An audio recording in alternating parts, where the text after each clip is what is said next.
নমঃ শিবায়। সোনার নদিয়াতে পড়লো ধরা। আমার শ্রীবাস পণ্ডিত মহাপ্রভুর চরণে শরণ নিয়েছে। মহাপ্রভু বললেন, শ্রীবাস, তোমার মানব জনম ধন্য হয়ে যাবে, তুমি নাম না। নাম নিতে নিতে শ্রীবাসের আয়ু বৃদ্ধি হয়ে গেছে। বাবাজি বুক লাগাইটা কত সময় বাবা? আরো আচ্ছা আচ্ছা বাবা। এদিকে শ্রীবাস পণ্ডিত আমার মহাপ্রভুর কৃপাধন্য হয়ে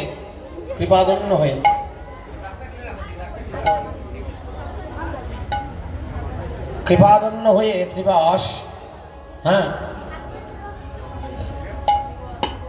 আয়ু বৃদ্ধি হয়ে গেছে। শ্রীবাস মারা যায়নি। এবার শ্রীবাসের আরো 3 ভাই আছে, মোট তারা 4 ভাই। বাকি ভাইদেরকে বললো, দাদা আমার মহাপ্রভুর কৃপায় যখন আমার আয়ু বৃদ্ধি হয়েছে, আমি আমার অঙ্গনে একখানা কীর্তন দান করতে চাই। হরিবল। যখন এই কথাটা বলছে না, জগতে কোনো ভাই আসেনি না করবো না যেহেতু কীর্তন দিও না। সকল ভাইদেরকে নিয়ে শ্রীবাস কীর্তন দান করতে লাগলেন। শ্রীবাস যখন কীর্তন দান করতে লাগলেন, মাসি গো তুমি সামনে আসুন, ওখানে একটু কষ্ট হইতে না, সবার একটু ওইদিকে সরিয়াও। ওখানে হয় তুমি আমরা কান্দা দাও, সবাই একজন একজন করে আনবো না এইদিকে। হোসেন বাবু তুমি আও আইন দাদা আনছেন দিদি বোন সামনে আইও ভিতরে। হ্যাঁ রাস্তাটা ক্লিয়ার রাখিও। হ্যাঁ এইদিকে আর কেউ বইতে দিও না গো। হ্যাঁ তুমি ওখানে যাও। ঠিক আছে তুমি ওখানে দুজন ভিতরে এই তো ঠিক আছে। বাবু এদিকে আসছেন বাবু, এই যে সামনে আসছেন মাসিমা, সামনে আও, তাহলে পিছনের ভক্তরা বসতে পারবে সবাই। হ্যাঁ আয়ন সামনে আয়ন নিতাই গৌর হরিবল। এখন তো শ্রীবাস কীর্তন দেয়, কীর্তন দিয়ে কিন্তু মনের জ্বালাটা আর মিটে না। কীর্তন শেষ হতে না হতে আবার শ্রীবাস কীর্তন শুরু করে দেয়, কীর্তন শেষ হতে না হতে আবার কীর্তন শুরু করে দেয়। এমন করতে করতে বাবার সম্পদ বিক্রি শুরু হয়ে গেল। আর বাবার সম্পদ যখন বিক্রি শুরু হয়ে যায়, ভাই আর বাইরে বলা হয় না, বাইরে বলা হয়নি। শ্রীবাসরে আলাদা করে দেওয়া হলো, বলা হলো, শ্রীবাস তুমি কীর্তন দিয়া তোমার বাগের যত সম্পদ ছিল সব তুমি বিক্রি করে ফেলেছো।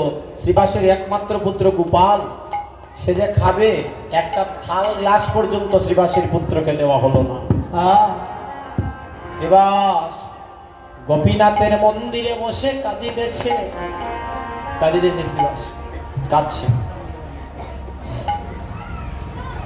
গোপীনাথের মন্দিরে বসে কাঁদে, হে গোপীনাথ তোমার কীর্তন বিনায় আমি যে থাকতে পারি না, আমার মনে কীর্তন ছাড়া কোনো শান্তি নাই প্রভু। সংসার সুখের হয়ে রমণীর গুণে সংসার, বাকিটা কইতাম নি, রাগ করবাই নি। সংসার ধ্বংস হয় নারীর তাহলে নারী কারা গো আর রমণী কারা? আজকে আপনারা তো নারী নয়। কৃষ্ণ ভজনে হরি ভজনে যারা যায়, কৃষ্ণ প্রেমকে যারা রমণ করে, যারা দেহের মধ্যে কুলকুণ্ডলিনীকে জাগ্রত করে নীরবে নিবৃতে নয়নের জল দেয়, যারা হরি বলে কাঁদে, যারা সাধু সঙ্গ করে কৃষ্ণ নাম শ্রবণ করে, তারা হচ্ছে রমণী। আজকের রমণী হচ্ছেন আপনারা।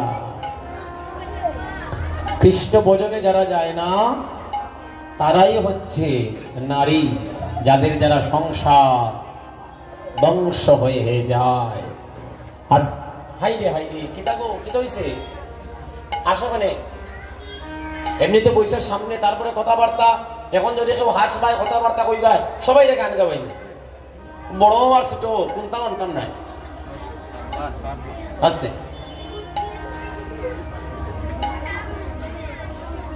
আজকে নিচে বেশি কথা বল। নিচের দিকটা তো আমরা গন্ডির একটু সীমানার বাইরে পড়ে গেছি। হ্যাঁ, একটু নিচে থাকার কারণে কথাবার্তা কইলাম মহাদেবের সুযোগ দিলাইছে। সবাই মিলে একটা উলুর্ধনি হরি বলের ভোট হরি বল হরি বল। শ্রীবাসমা নয়নের জলে কাঁদে শ্রীবাসের স্ত্রী মালিনী। বাবার বাড়ি থেকে একটা কৃষ্ণ ভক্ত স্ত্রী পাওয়া ভাগ্যের ব্যাপার। কৃষ্ণ ভক্ত হরি ভক্ত স্ত্রী পায় 1 লক্ষে একজন হয় মুক্ত সিদ্ধ, আর 1 লক্ষ মুক্ত সিদ্ধের মধ্যে একজন হয় কৃষ্ণ ভক্ত, যে কৃষ্ণ নাম নেওয়ার জন্য পাগল থাকে।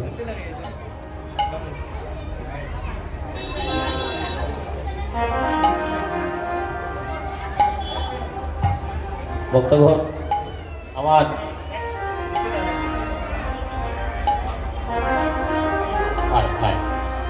আমার দাদা বলতেছেন যে আপনার গান আমরা ইউটিউবে দেখি, আপনাকে বুকে জড়িয়ে ধরে আমার বড় শান্তি লাগছে। মণিপুরে শান্তি যেন হয়, মণিপুরের সবাই যেন শান্তিতে থাকতে পারেন, তার জন্য আপনারা একটা ধ্বনি করার জন্য উনি প্রার্থনা করেন।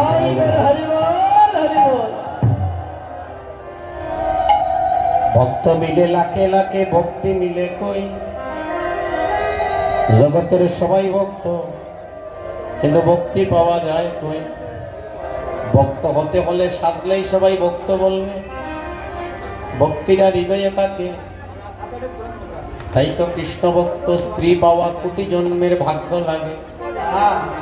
একটা স্বামী যদি ডাকাত হয়, একটা স্বামী যদি খারাপ হয়, তার ভাগ্যে যদি একজন কৃষ্ণ ভক্ত স্ত্রী হয়ে যায়, ওই স্ত্রীর গুণে স্বামী ডাকাতি ছেড়ে ভালো হয়ে যায়, কৃষ্ণ ভক্ত হয়ে যায়, পশুবৃত্তি ছেড়ে দেয়। তাই তো বলছে সংসার সুখের হয় রমণী নিগুণে। মালিনী কৃষ্ণ ভক্ত ছিল স্ত্রী। বাবার বাড়ি থেকে বাবা বিয়ের সময় কিছু অলংকার দিয়েছিলেন।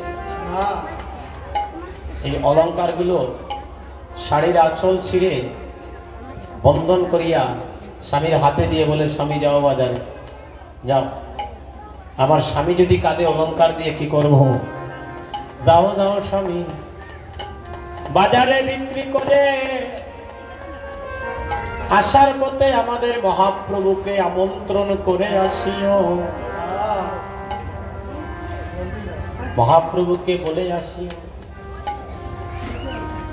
আমাদের আর কোনো ধন নাই, আমরা যে কীর্তন দেব সেই সময় সামর্থ্য নাই।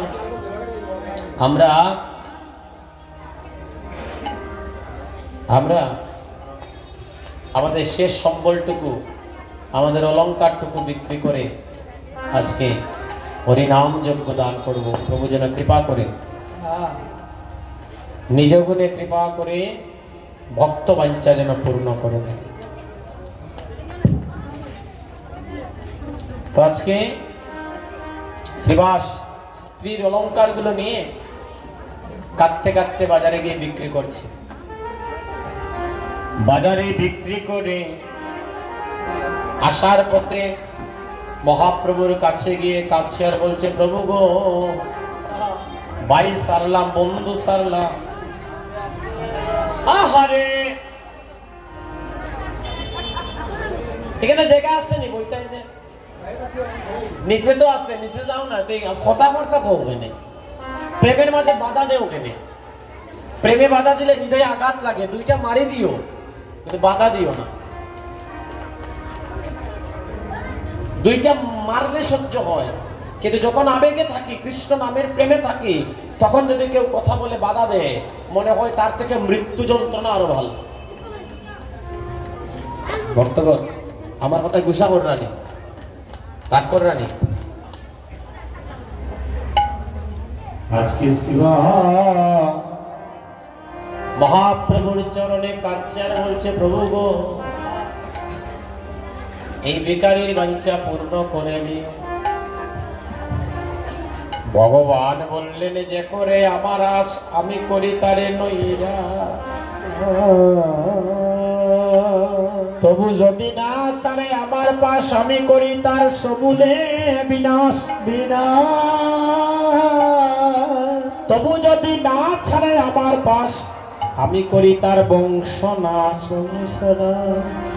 তবু যদি না ছাড়ে আমার পাশ আমি একদিন হয়ে যাই আমার ভক্তের দাসের দাস।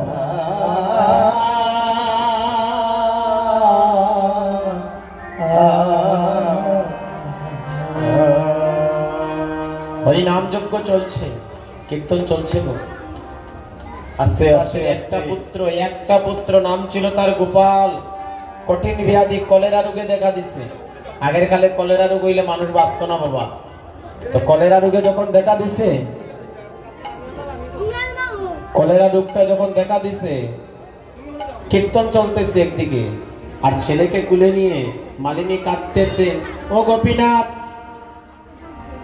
আমার গোপাল বিহীনে আমার কেহ নাই রে, আমার গোপাল বিহীনে আর কেহ নাই রে।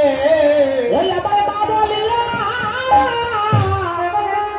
আমার প্রাণ জোড়াতে আমার গোপাল বিহীনে আমার কেহ নাই রে।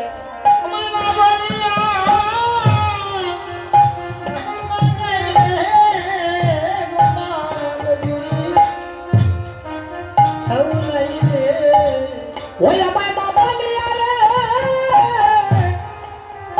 আমার প্রাণ জোড়া হাতে আমার গোপাল বিনে আমার কেহ নাই রে।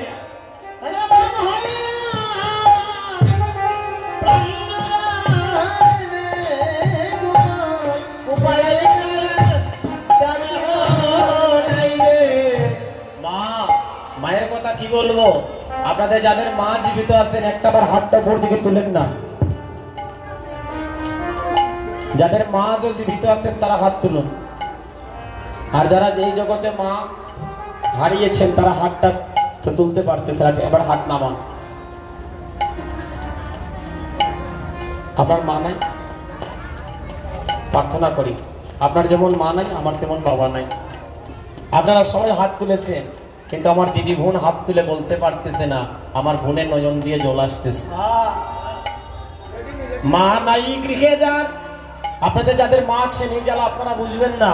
আমার বোনটাকে বলেন না একবার, মা যখন জীবিত ছিলেন কত ভালোবাসা ছিল, কত আদর ছিল। একজন ছিল যে জিজ্ঞাসা করার, মারে তুই কেমন আছিস, ভালোবাসা নিয়ে এই কথা জিজ্ঞাসা করার একজন ছিল। কিন্তু মা জগৎ ছেড়ে যখন চলে গিয়েছেন এই জগতে আর এই কথাটা বলার মতো জগতে আর কেউ নাই। আমি আপনাদের কৃপায় আজও আমার মা জীবিত আছে। আমি প্রথম যখন কীর্তন জগতে কীর্তন করি, আমার একটা বন্ধু যার বয়স ছিল 7 বছর,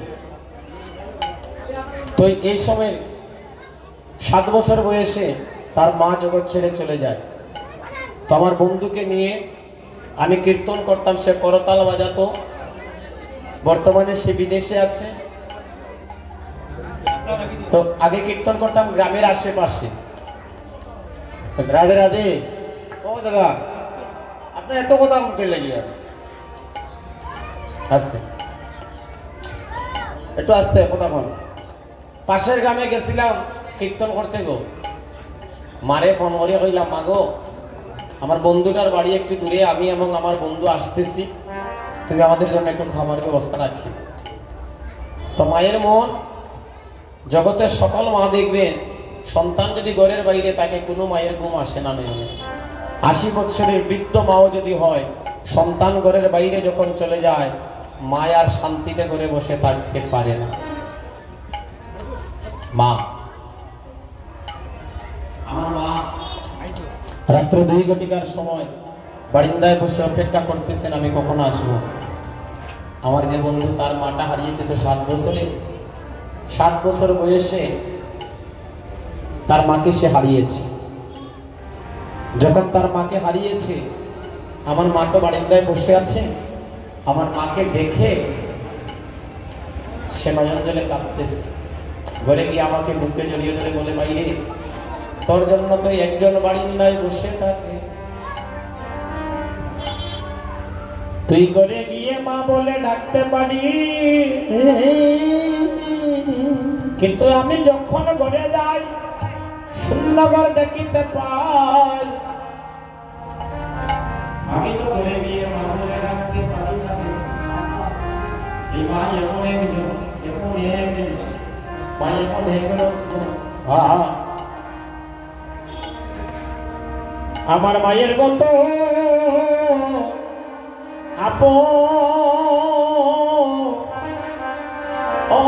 অনেকে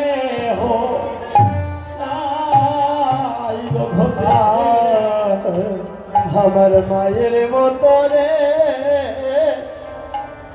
হে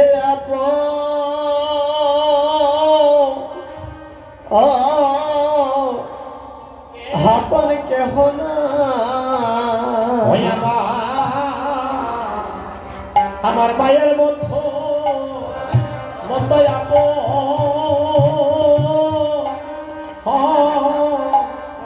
আপন কেহ না, আমার মায়ের মতো মায়ের মতো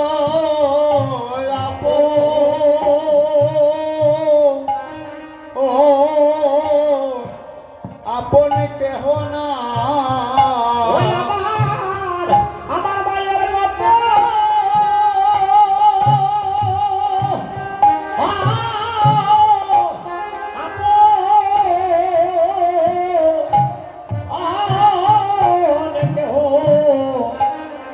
কেউ নাই রে এই জগৎ মাঝে, আমার মায়ের মতো আপন কেউ না, আমার মায়ের মতো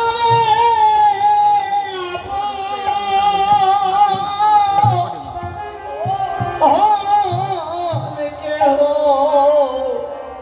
নাই রে,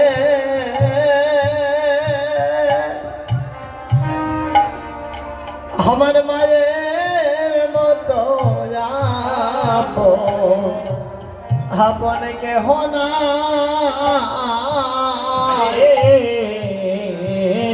মা হইল রে বা এই জগতের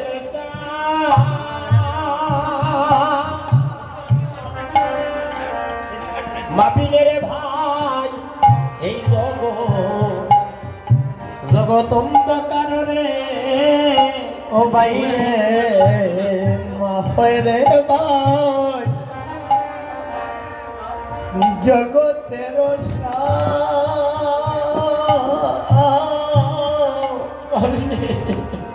মাবিনে জগৎ অন্ধকার। দেখো সারা জীবন যদি আপনাদের সন্তানেরা আপনাদেরকে মাথায় নিয়ে ঘুরে মায়ের এক বিন্দু দুধের ঋণ কেউ শোধ করতে পারে না, এই মা সন্তান যদি এই সন্তান সারা জীবন আমার মাকে যদি আমি মাথায় মাথায় লইয়া ঘুরি, আর সারা জীবন আমার মাকে যদি মাথায় লইয়া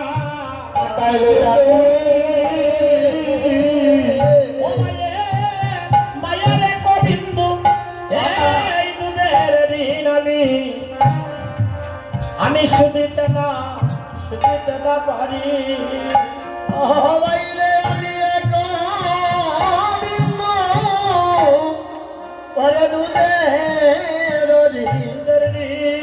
আমি শুনিতে না পারি। পুত্র যদি অকুপুত্র হয় আমার মায়ে নাকি মায়ে নাই মেলে, যদি কুপুত্র হয় আমার মাহে নাই পেলে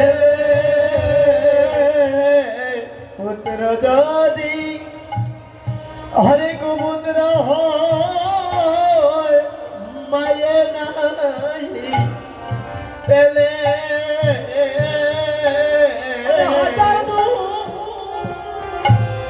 রাখিয়া আমার মারে মায়ে মায়ে তার হাইরে হাজার দূর গোপন রাখিয়া রে তবু মায়ে পালে ভাই রে সেদিন মা বলিয়া ডাকবে কারে আরে মা বলিয়া ডাকবে কারে ও সেদিন মা জননী মরিয়া যায় রে সেদিন মা বলিয়া ও জননী মরিয়া যায় রে বলিয়া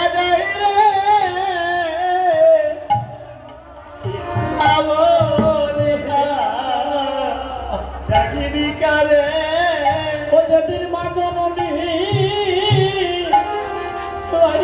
মরিয়া যাবে রে সেদিন মা বলিয়া ডাকবে কারে যেদিন মা জননী মরিয়া যাবে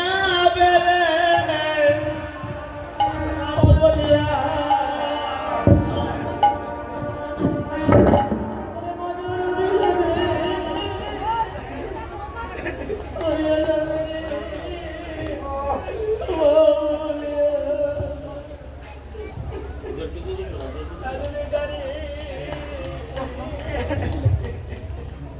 নিদায় মোর মরি বল হরি বল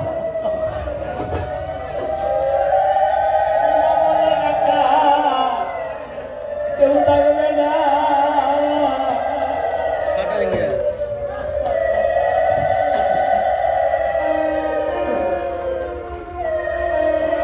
বলে ডাকা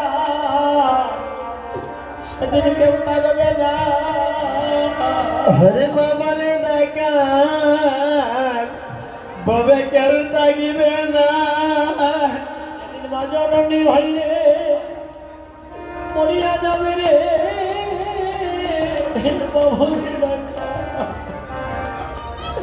সেদিন কেউ থাকবে না যেদিন মা জননী মরিয়া যাবে সেদিন বাবালে ডাকা ববে কেউ তাগিবে না ওরে মা জননী যদি বাইরে মরিয়া যাবে রে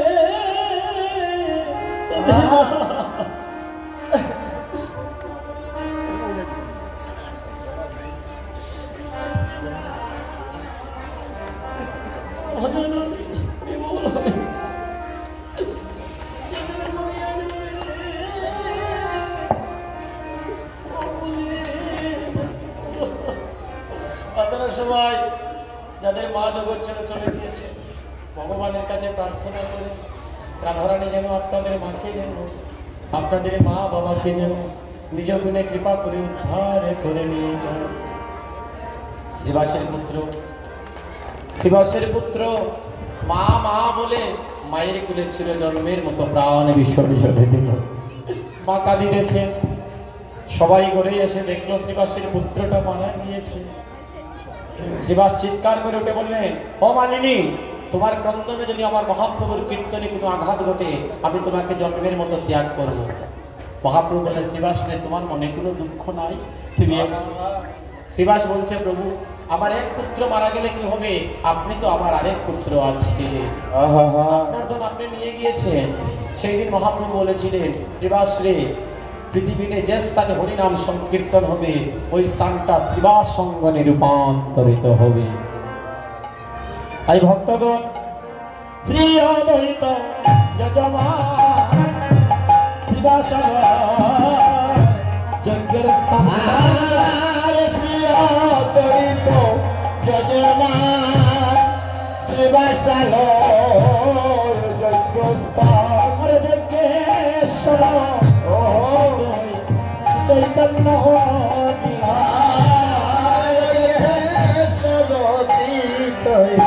চৈতন্য হরে আমার যজ্ঞেশ্বর চৈতন্য হরি রে আমার যজ্ঞেশ্বর চৈতন্য হরি যজ্ঞেশ্বর হরি